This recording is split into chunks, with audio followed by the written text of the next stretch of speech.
prohibits exercising the power of eminent domain for acquiring right of way for constructing or operating a pipeline that has a primary purpose of transporting carbon dioxide, in other words, CO2.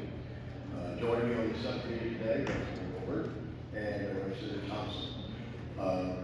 The way we're going to handle this is we will do pro-con. There are 2 seats here for speakers.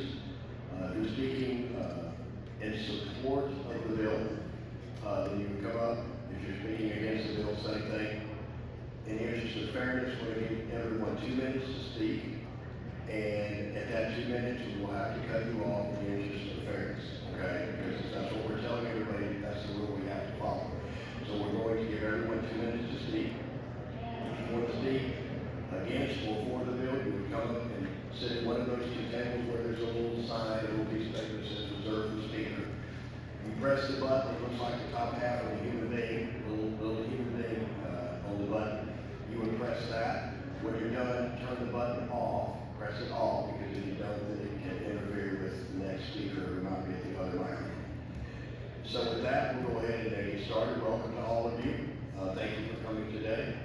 And with that, we will go ahead and begin. If you would like to speak in support of the legislation or opposed to the legislation, we're going to go back and forth.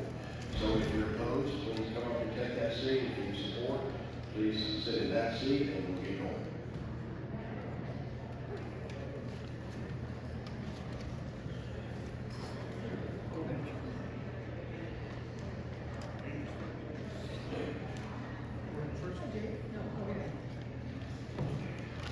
So Jay, welcome. Go ahead and manage your time. Great. Thank you. Thank you so much, representatives. Good afternoon. My name is Jake Kessler of Southern Carbon Solutions. We are registered against House Study Bill 507. Let me be clear, this bill would kill our project.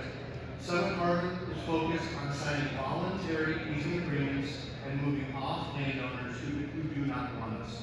We support widening the corridor to allow for route adjustments to make this possible and significantly reduce any need for eminent domain. However, in certain cases, like how you exit an ethanol plant, crossing rivers or roads, there might be only one option for the route, which is why this bill doesn't work. Unfortunately, this bill will eliminate new and emerging low-carbon markets for Iowa ethanol, like sustainable aviation fuel. Iowa was the best place in the world to produce corn and ethanol.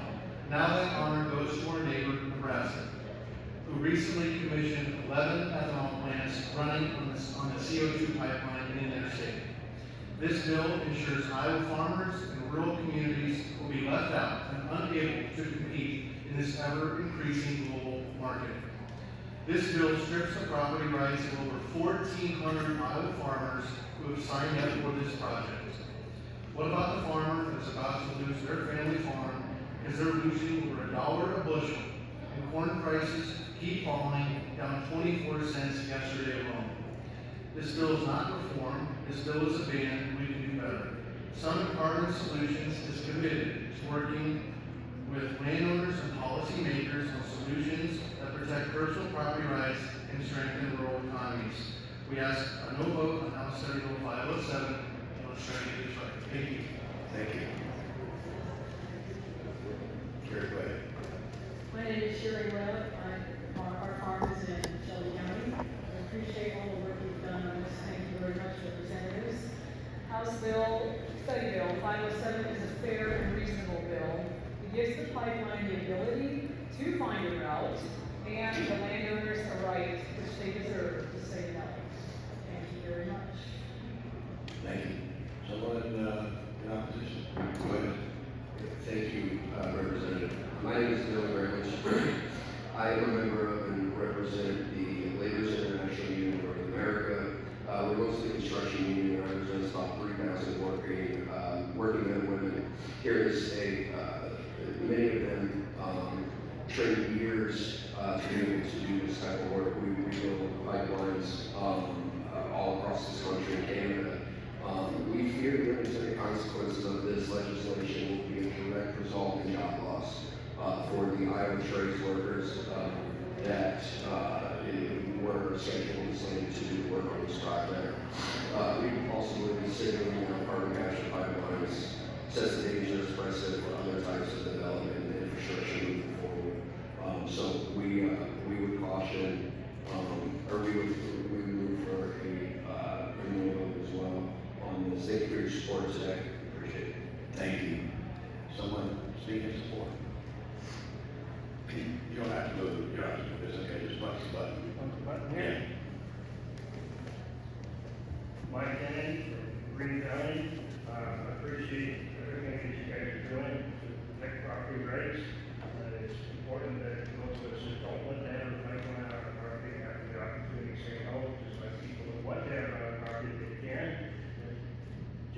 recommended, hey, you can still do pipelines out of the code, you can still do pipelines, just do it through voluntary easements. As we also commented, there's a few cases where they can't, like around rivers and stuff, but guess what? Our impacted farm is where the pipeline runs across right the river. Ours would be incorrect, and we would be standing for sure for eminent domain where they have to take out. We need to have the opportunity to see, no. Thank you very much. Thank you. Someone like to speak in opposition?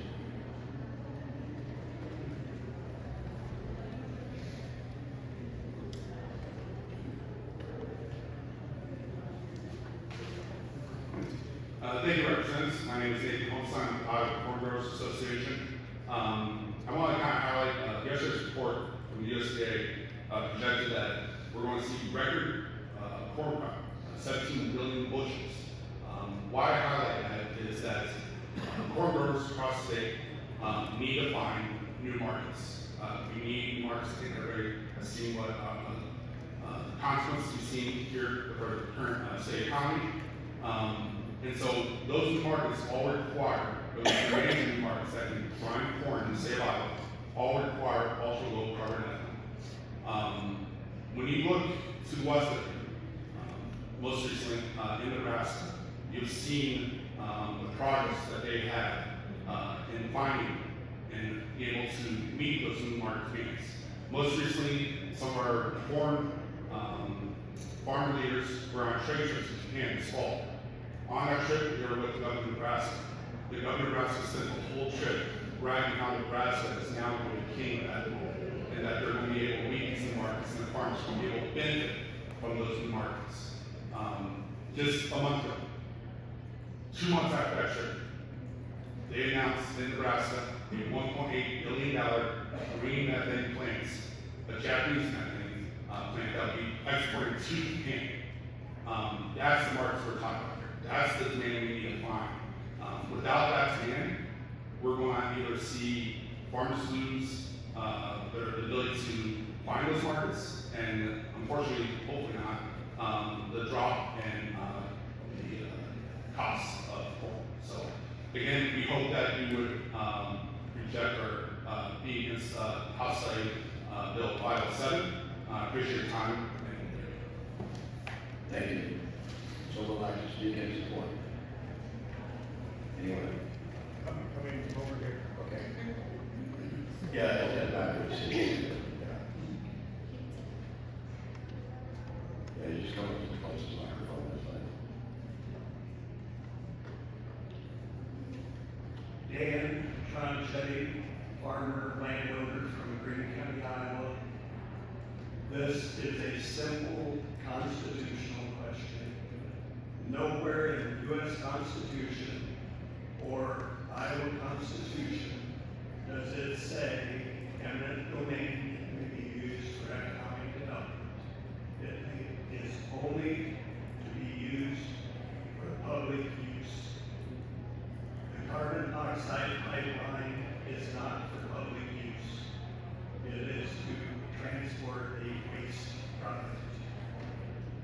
Nebraska does have a pipeline, I can't argue with that, but it was all put together without eminent domain. So if they can do it in Nebraska, make money for Nebraska farmers without using eminent domain, Summit Carbon Solution can do it for farmers in Iowa without using eminent domain. Please support and vote for this bill. Thank you. Randy?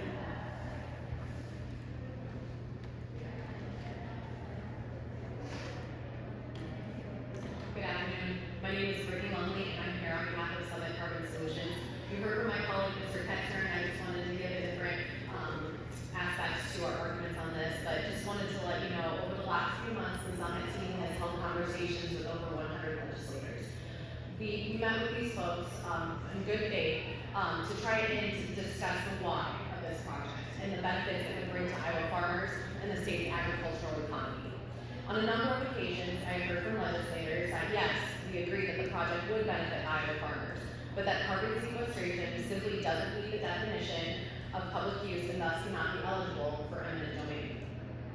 Putting aside that the Iowa Utilities Commission has already determined that it does qualify as public use, there is another argument I want to highlight regarding the use of our captured carbon, which is for enhanced oil recovery in both Wyoming and North Dakota. We have talked about the possibility of using our project for EOR since its inception. However, the economics didn't always work out, so they were heavily weighted in favor of sequestration. But that has now changed with President Trump's big beautiful bill. The tax credits have now been equalized. As such, we have amended our permit to allow for future products to be used for both commercial and industrial purposes, and that would include enhanced oil recovery.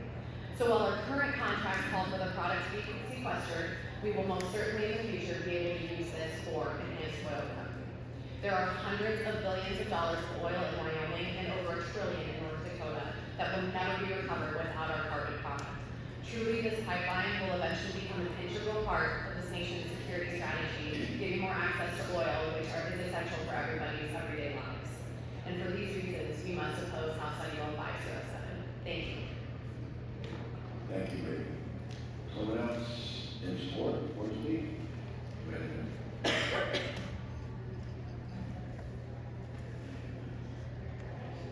Kathy Carter, I'm in Floyd County. I'm one of the impacted landowners. All of these conversations are veering off into topics of ethanol, the corn, EOR, many other things. This is about eminent domain. I have had this black cloud hanging over my head for 5 years. I'm tired of it. Why don't I have the same rights as the ones who did sign? I chose not to sign. I've got neighbors on both sides. I don't have an option if we allow eminent domain. Thank you. Thank you. Someone like to speak in opposition? Anyone else in opposition?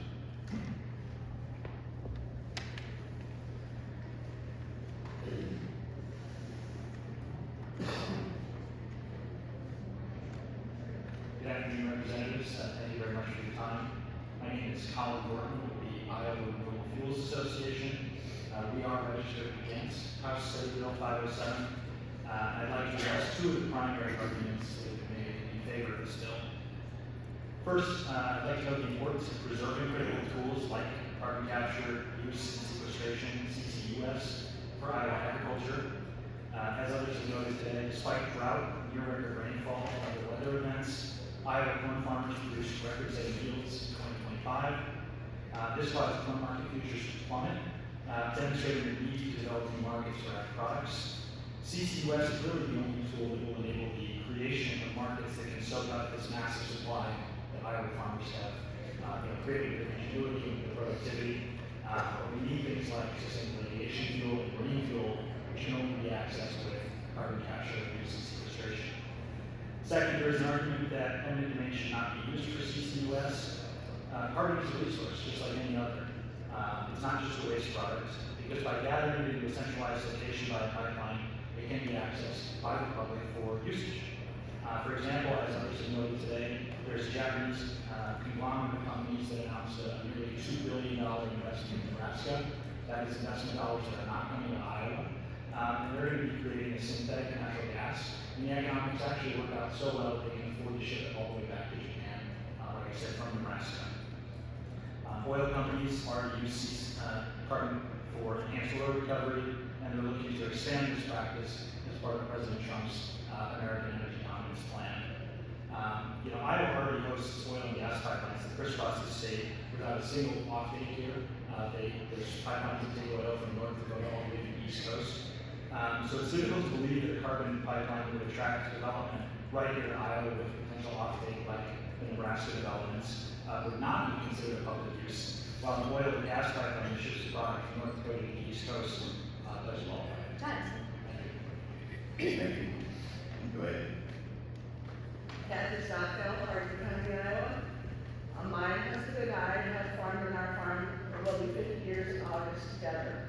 We've gone through the 80s with all the farm things going on. We know what farming is like. We know there's ups and downs in grain prices.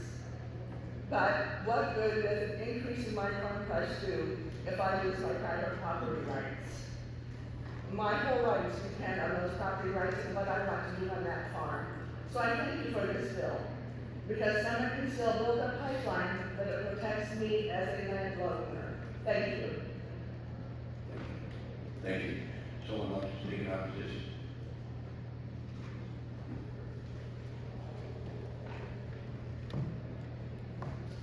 Well, my name is Peter Herbert, the Federation of Labor representing labor unions from across the state of Iowa.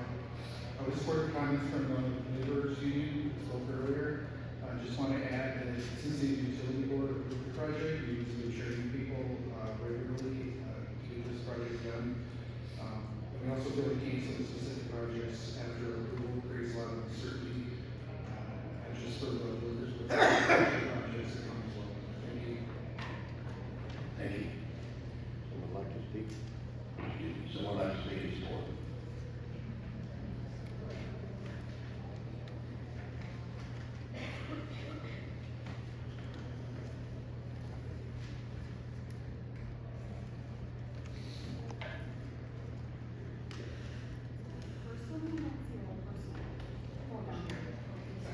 Hi, I'm Tony Tucker, and I am a landowner in Mitchell County. My property has been in my family for 153 years. I'm the 5th generation, and I've got a 6th and 7th generation waiting. I don't know if I want to pass my property on to the next generation with the CO2 pipeline running through the property. This easement that they are offering us is a joke. I mean, they are offering us a little bit of money to have 24 hours, 7 days a week access to our property. We have to ask permission to make any type of improvements on the property. That's not property rights. The whole reason why we are in the United States is property rights. That's what we own. So I can't believe that we are here asking again for property rights in the Constitution. Thank you. Thank you. Someone like to speak in opposition? Going once, going twice? Okay, someone like to speak in support? Anyone else like to speak in support? Going once, going twice? Okay. I guess that concludes our remarks from the public.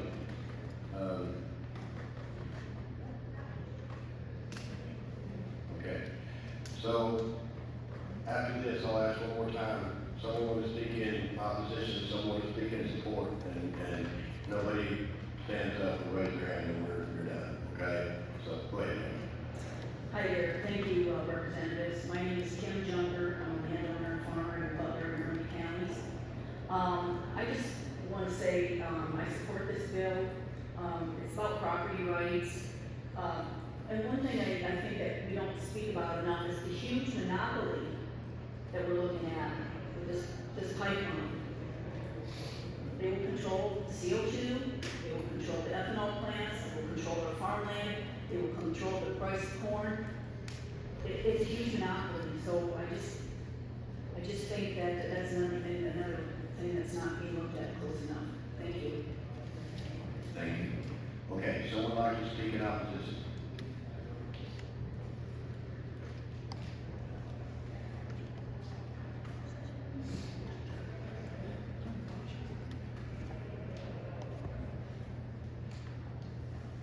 My name is Tom Hayes, I'm the labor union. My name is Tom Hayes, I'm the labor union, actually, plan on speaking today. Obviously, I'm opposed to the bill because you're talking about 2 million man hours just on laborers alone. But I think what bothers me the most is all those that are in here for the eminent domain, that you're satisfied with this bill. This bill is going to knock out only the carbon capture pipeline. I've been doing this for many, many years, and there's always an issue with eminent domain, and it's never been resolved. Instead of focusing on one pipeline, why don't we focus on eminent domain, making so that we open the corridor and many other things, so we don't have to worry about eminent domain. But we're here talking over one bill that only takes care of one pipeline. So you're not solving any real problem here. You're just creating another. That's what I have to say. Thank you. Anyone else like to speak in support? Go ahead, Liz. Good afternoon, thank you for convening the subcommittee. I want to speak in support of HSB 507.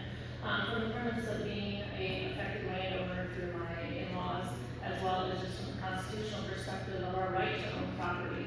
I think that is something that we are having a disagreement about, is whose property rights are more important here. Are they the business owner's property rights, or are they the individuals who also own a business in the form of farming, and their property rights? And from a non-aggression principle standpoint of where property rights usually generally fall, is if someone is interfering or forcing you to do something against your will, the non-aggression principle stands. Your property rights deserve defending. And so this is a defensive mechanism for the carbon pipeline or carbon oxide pipeline, whatever one decides to come forward, for landowners to take a stand and say, we're tired of being forced, we're tired of being bullied. This is our option to stop the encroachment in our lands, and for someone to then go and navigate the pipeline in a different way. There's no stopping this pipeline with this bill. They can alternate, and it sounds like the Senate might have a way to do that. And so there doesn't have to be just one bill. There isn't just one solution. We can hear both solutions. The pipeline can move forward, and we can stop eminent domain against our properties. Thank you. Thank you. Okay, anyone else like to speak? Okay. Public discussion then is ended. Just now, Representative Holt. Thank you, Mr. Chair. First, thank you all for being here today. As you pointed out, folks have been looking at this for 5 years, and folks have, the fact that you're tired of being here and to talk about whether it's property rights or moving forward with pipeline project, would you believe that folks have talked about this being a simple bill? So I just want to acknowledge that. I also want to acknowledge we did receive, those of you who submitted comments online, those were emailed to us, so we had a chance to take a look at those. As I've spoken to several of you, or looked over the feedback that you sent us, one of the questions that I've been asking folks for the last day and a half is, what has changed? And I understand several people point out this is a simple bill, meaning there's one thing, it's talking about property rights. But several of the comments and issues, while the text of the bill is different in some ways from others, a lot of the arguments or point discussion points you're putting forward are the same. And given after 5 years we're here, something made through the chambers, both chambers, the governor vetoed it. So what has changed? Senator Clemish had put forward what we heard coming into the session the last couple of weeks, a bill that some of you referred to, and one or two speakers mentioned, why can't both exist at the same time? A couple of the senators I've spoken to did not like this approach. They've been following the lead of their leader. It's a new leader over there, Senator Bush. And knowing his position on this before they voted him as the leader. So in terms of, with the assumption that this legislation makes it through the House and is approved, what's changed is there's going to be something different with the Senate. And if something has changed and this simple bill makes it through the Senate is approved, what has changed in terms of the governor's position? So you pointed out that she wanted something addressing property rights and it wasn't good. However, no one's that I've spoken to said they've heard anything from the governor. The governor's going to give her address in an hour and a half roughly. I don't know, what she's going to include. No one I've spoken to knows what she's going to say about eminent domain and the pipeline. House Attorney Holt said he'd like to get this done here. My preference, I did not indicate this to you, so I'm not catching this off guard, but my preference is that I want to know what the governor will say so we know what's different. My caucus members, our Democratic caucus, both our judiciary and our bar caucus, some of them just found out yesterday, some of them just found out this morning that this simple bill is coming forward. But the question they've been asking me is, what's different? are we gonna go through all of this again, and assuming that this simple bill passes forward, when May comes around, we still sitting at the same point where, something made from both chambers and it's, vetoed by the governor. So those are the questions that I have moving forward. A lot of people are very willing to provide information. The information law will provide is thorough, and again, I highlighted earlier that it's some similar points, and somebody bringing up constitutional issues, but that was really, and even one other thing I'll point out, a bill that was a little more complex a couple years ago, folks said, this is a simple approach, no more complicated than this, but when some of you came up to me holding the sheets that had what that bill did, I pointed out that there were already a couple suggested amendments. So I don't know if there are amendments already with this, there may not be, and I just, and some of you may start saying there's not, or it can exist, pulled together, but I just want to know what's different, so we're not,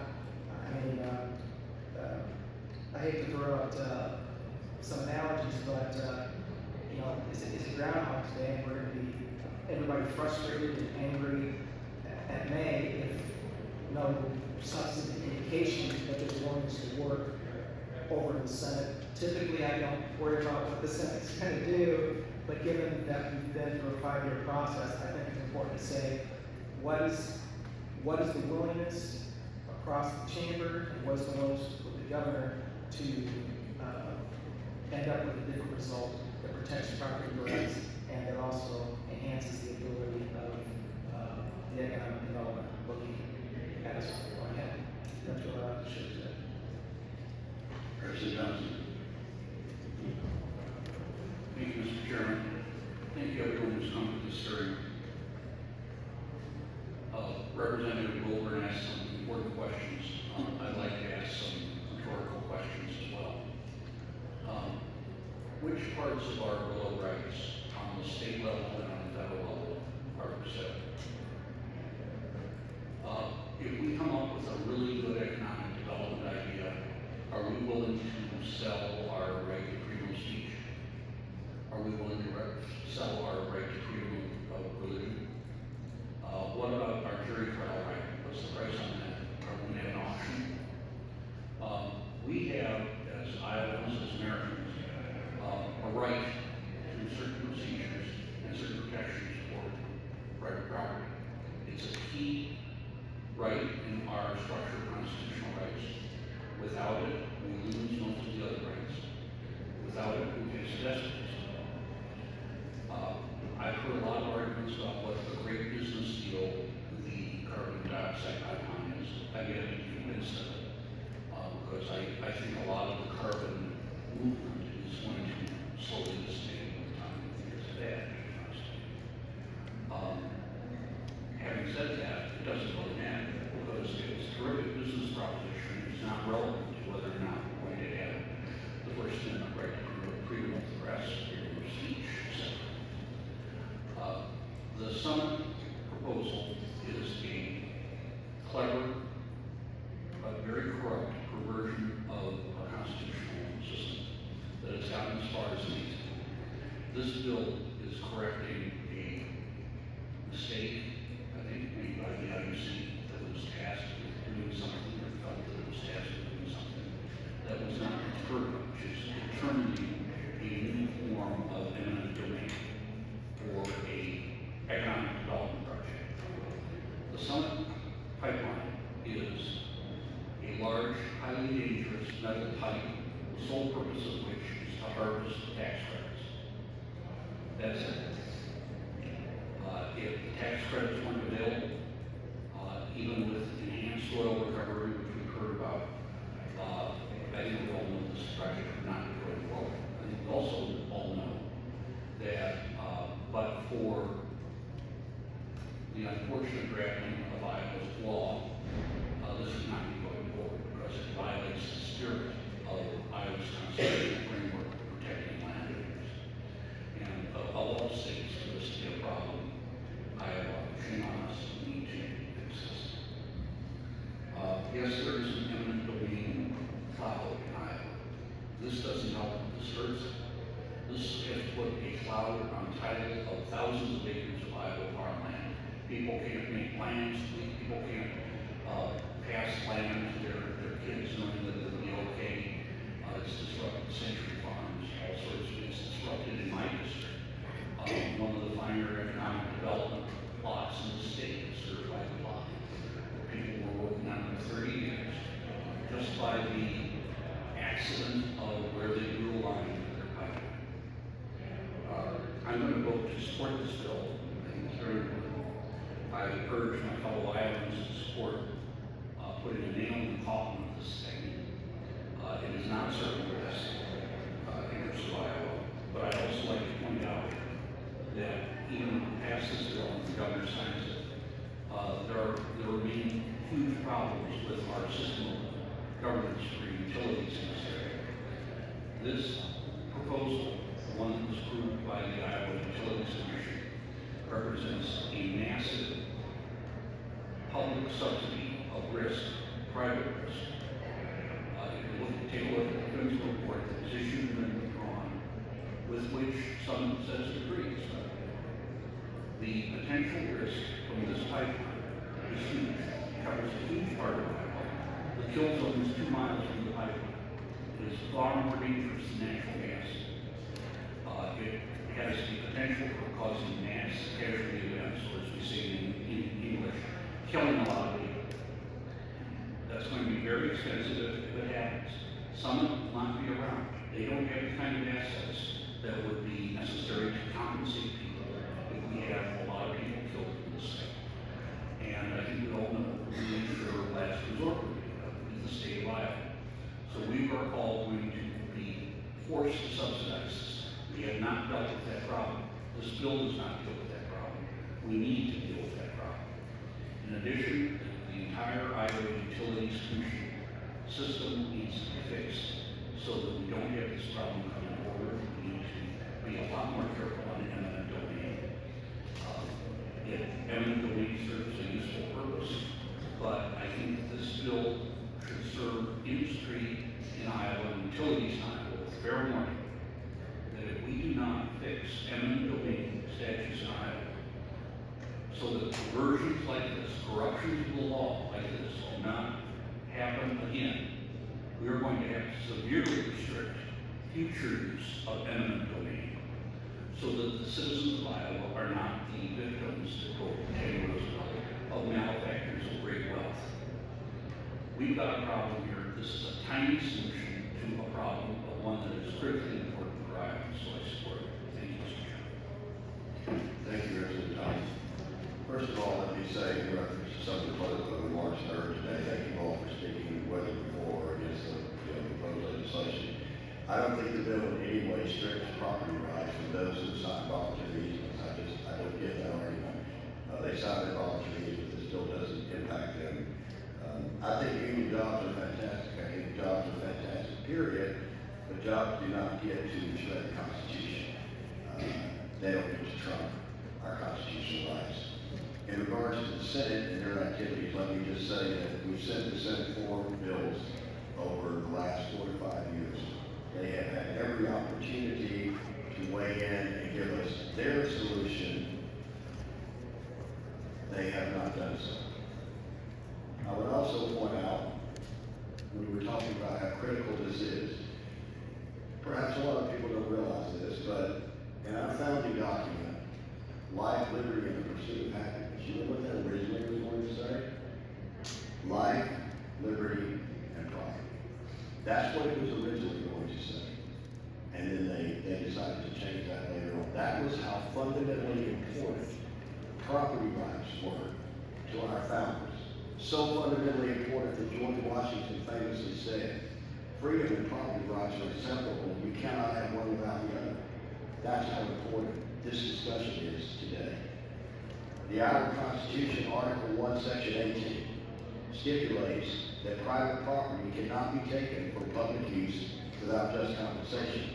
The government has to demonstrate that the taking would serve a public purpose.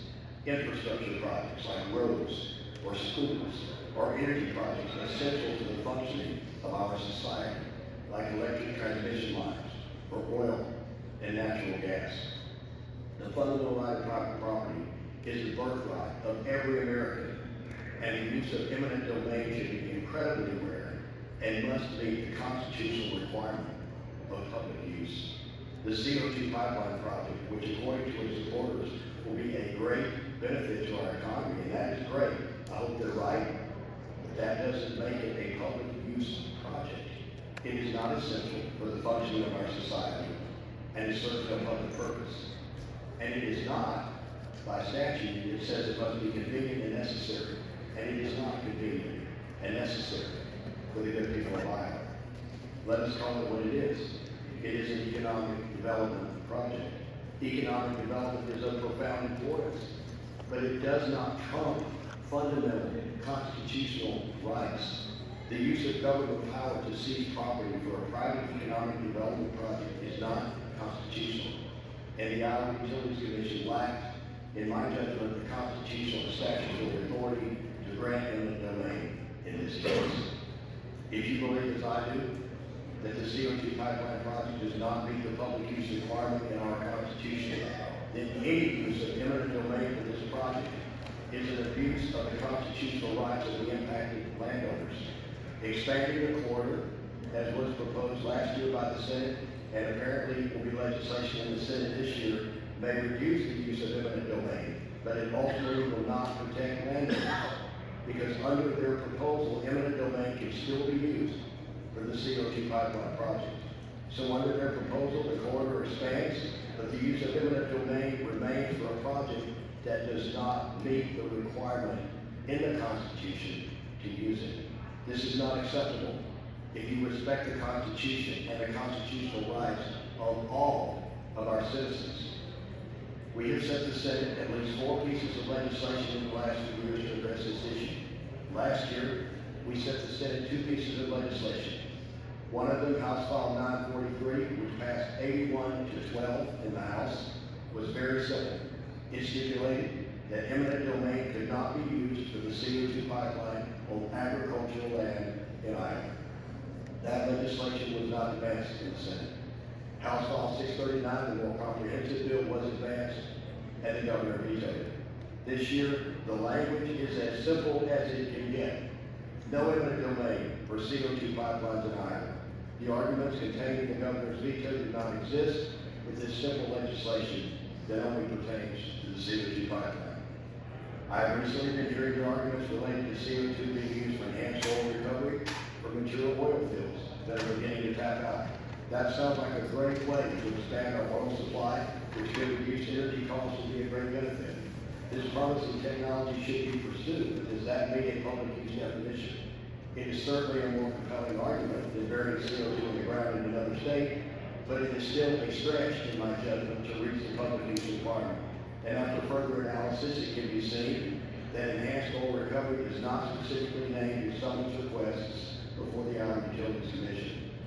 And regardless of the economic benefit of any project, the public use requirement vested in our Constitution is vital if our rights are to have any meaning. The great Ronald Reagan famously said that the Constitution does not exist to constrain the people, but rather to constrain the government.